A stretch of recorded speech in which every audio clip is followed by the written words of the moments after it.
Overseas now to Europe's refugee crisis. It's the biggest wave of refugees in modern history. Hundreds of thousands have fled war and poverty in the Middle East and North Africa. They're pouring into Europe by sea and by a new land route from Turkey to Hungary. There's been a significant rise just since the fall. And imagine how desperate you must be to put your kids in a rickety boat and send them out across these seas. We've all heard about the refugee crisis. How dangerous the travel can be, how countries are refusing to let them in, and how politicians are nervous about incorporating everyone. But what you probably haven't heard much about is what really happens on the journey, and specifically, what happens to money. That's exactly what Kim Wilson and Roxani Cristalli set out to uncover in their study, The Financial Journey of Refugees.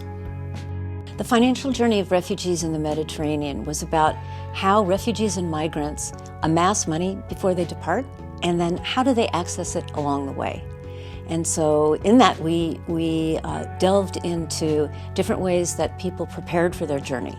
And a lot of that was about liquidating their savings, about accessing loans, and then of course they had to move with that money as they moved across different borders. Wilson and Cristalli conducted field research throughout the Mediterranean, interviewing migrants and refugees on the move.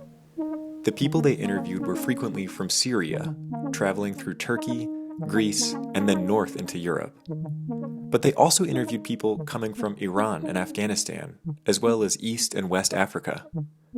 Questions about finances revealed important information about how refugees paid to travel to safety. Some journeys are financed and some are simply funded. So what's the difference? Finance is when there's an element of debt involved, some kind of financial intermediation. Funded is simply when somebody goes around and can crowdfund their journey with their friends. They might liquidate their savings, they might sell animals. Some people inherited money, other people sold houses. But when you're financing a journey, you're looking at systems of debt and payment. And so we saw a lot of that, particularly from places like Afghanistan and East Africa. Most of the other journeys were not financed, they were simply funded, meaning people gathered in money as best they could prior to departure, simply amassing funds for their journey. One image of refugees is that they pack up and flee in the middle of the night. But Wilson and Cristalli's research revealed that that isn't always the case. Even refugees who fled after the onset of crisis usually had something in common about their finances. They still, though, prepared for their departure. Many people knew they would eventually depart, even if it was sudden in the moment. Very few people we met had just left prior to thinking about it. So they had usually some funds to be able to bribe their way across different border points. So there was preparation, even if the flight was sudden. There were many surprises revealed by this study. For example, Wilson and Cristalli learned that despite refugees using informal financial systems, these systems were surprisingly sophisticated. So many of the systems that were informal were mirror images of more formal systems. So I'll give you an example. There's a system that they call the Saraf system, or the guarantee scheme.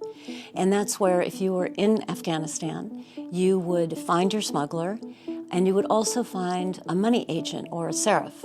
You would deposit your money, so let's say it was $7,500. You would deposit your money with the Saraf, and the Saraf would let the smuggler know that he'd received the full amount, and that would be the full fee. But the Saraf released the money to the smuggler only when the refugee or migrant reached a predetermined waypoint. The idea was that my journey, leg by leg, was guaranteed in the sense that my family back home knew I had made it thus far, and I wasn't paying for the whole trip and be completely vulnerable to the smuggler if they decided to leave me in the dust. Refugees are fleeing crisis. Despite the existence of complex, informal financial systems, it isn't cheap to leave your home and travel to a new country in search of safety. As a result, humanitarian aid agencies frequently work to intercept refugees in order to assist them as they travel. Humanitarian aid was critical, was very, very important.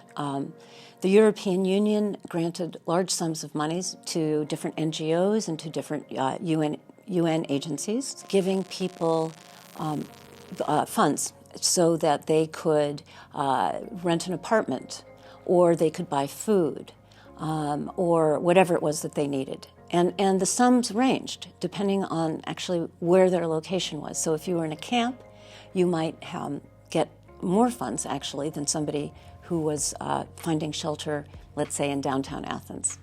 But a family of 5 could expect to get something like 300 euros a month, which was nothing to scoff at. However, humanitarian aid proved to be complicated.